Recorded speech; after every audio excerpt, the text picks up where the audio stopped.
Hi friends and family. I thought I would make a fun video since it is the holiday season and everyone is rushing around and getting ready for Thanksgiving, Christmas, Hanukkah, New Year, you name it. It is the season for parties, get-togethers with family and friends and coworkers.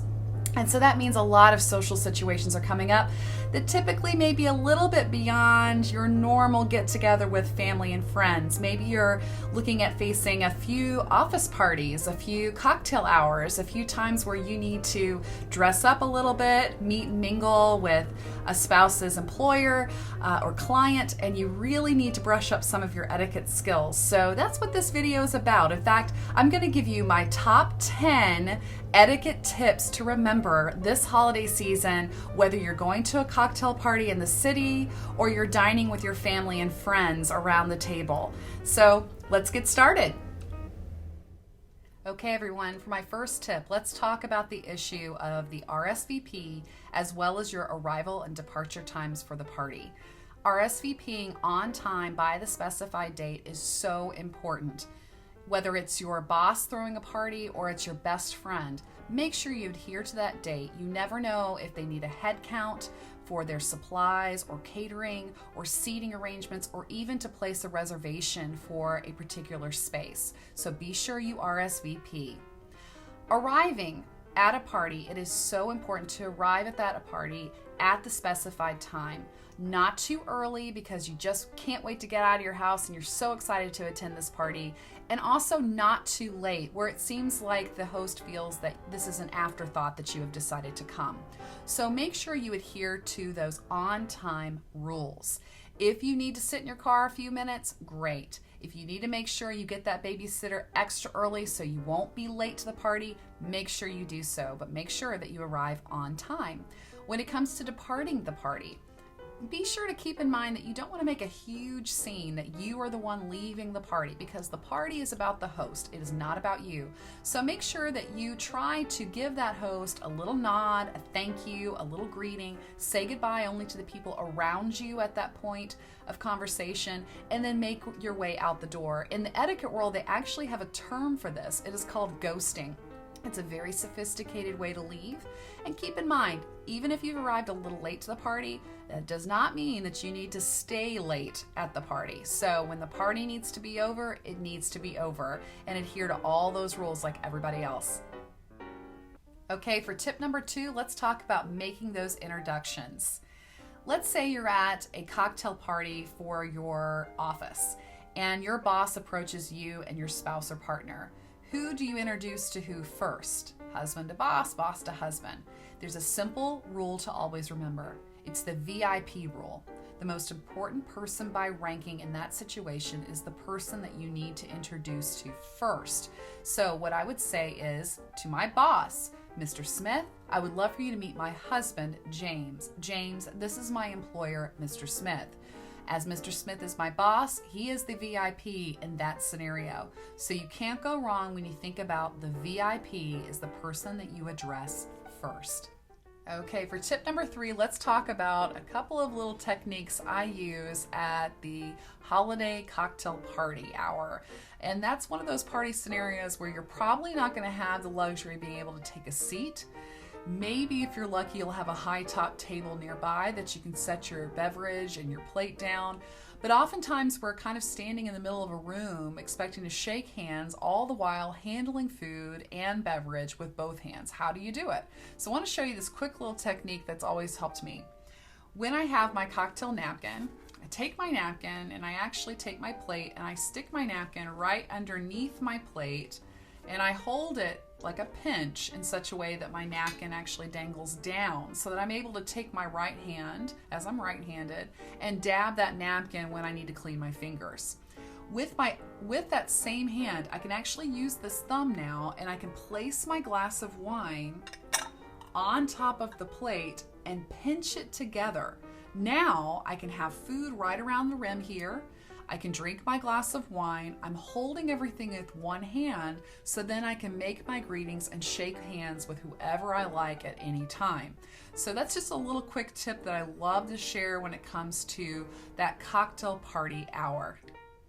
To add on to that cocktail party moment, let's talk a moment about beer.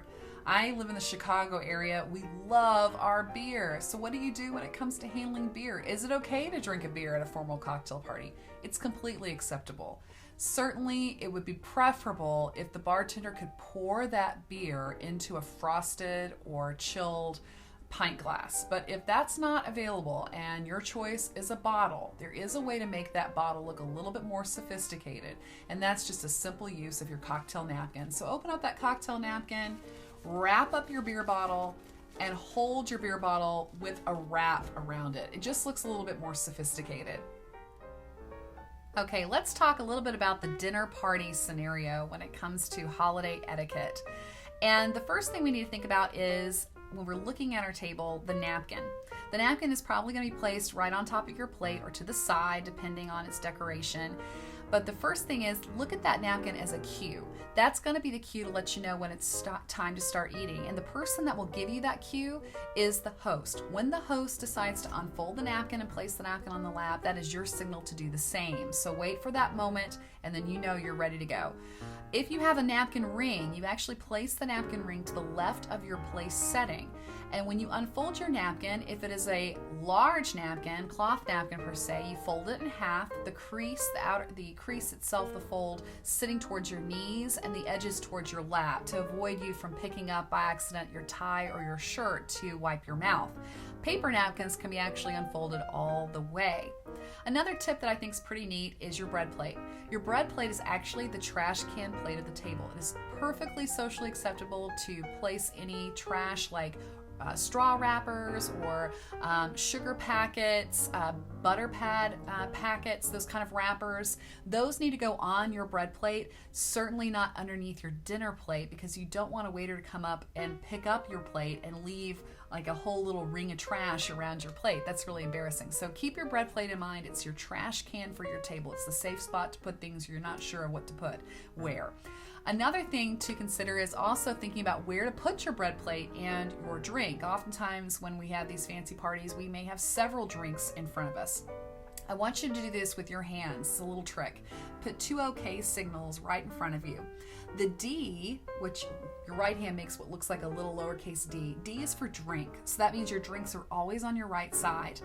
And if you notice your left hand made a little baby B, that little B means bread plate, and that's where your bread plate stands. So when you're thinking about whose plate is who and whose glass is what, remember the OK signals B and D for understanding where things go around your plate. Remember also that pacing is so important. You want to pace along with the host. You don't want to pick at your food and lag around. You certainly don't want to be the first person to finish, waiting for everybody else to finish their course or their particular meal. So keep in mind that pacing is really key. So I could write a book on different things regarding dinner place etiquette, but these are just a couple of tricks of the trade that may help you this holiday season. Number 5 is something I wish I wouldn't have to bring up, but it is so needed, and that is, don't be the complainer at the party. Nobody likes to hang out with the person complaining and nagging about everything going on, from the music being too loud or certain food not tasting very good. Whatever it may be, keep in mind that you never know who may be listening around you. So keep the conversation light and positive. People don't need to hear about personal tragedies at a party. And frankly, given our current political situation, a lot of folks don't want to talk about politics or religion or big issues. They may nod their head in agreement, and you may think they're on your side in your opinion, but frankly, you just don't know. And when it comes to like a work event or a specific party like that, you want to keep in mind that it's more important to just stay on the positive track of conversation. Number 6 is a really great one, and that is to think about how you can compliment your host. When you engage with your host finally at that party and they come around to say hello to you, think of something specific that you can point out that you really enjoy. Maybe it's the decorations, maybe it's a particular item on the menu, maybe it was the wine they selected for the party or the DJ music. Whatever it is, think of something specific to point out and thank them for that opportunity to be a part of that event. Number 7 is a big one. Let's talk about cell phone use and social media posting. Keep in mind that you are at that party for a purpose to engage and to celebrate with the people there, not people on your Facebook feed or your Twitter account. So put your phone down and engage in others. And I hate that we're in a situation we have to talk about it, but it is so true. People do not want to discuss things with someone who's just staring at a bright screen the whole night. So put your cell phone away. The next thing also is important to think about is the social media posting we all love to do. This is the time of year where we're excited. We get to go out for a party. We're having drinks with our friends. It's just a great time to celebrate and enjoy the coming new year and all of those wonderful things. And we want to share that excitement with our friends and family on Facebook, Twitter, Instagram, you name it. A dozen of social media sites we all have and we all love. But you need to be cautious to make sure that it is okay with the host that you post those event photos, that you even post before you check into a certain place. You never know that maybe that host did not invite everybody that you mutually know, and you don't want to hurt someone's feelings that sees the post and feels left out. Also keep in mind that the people in the pictures themselves need to be asked first if they can have those photos be broadcasted on the World Wide Web. Perhaps your boss is not keen on having a photograph of him or herself with a glass of wine in hand in a photograph.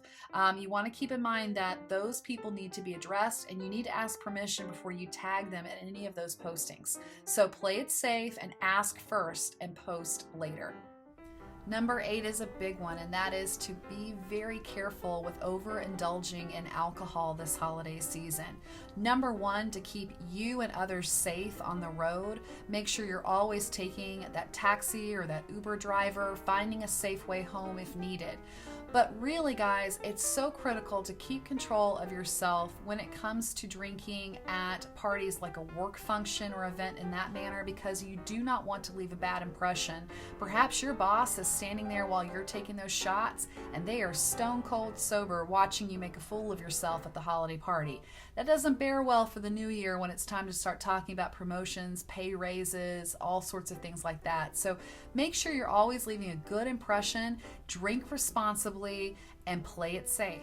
Tip number 9 is kind of an interesting one. I had a few friends share with me their questions about this situation after I put out a Facebook post saying that I was doing this video and asked if there were any issues or topics they wanted to discuss.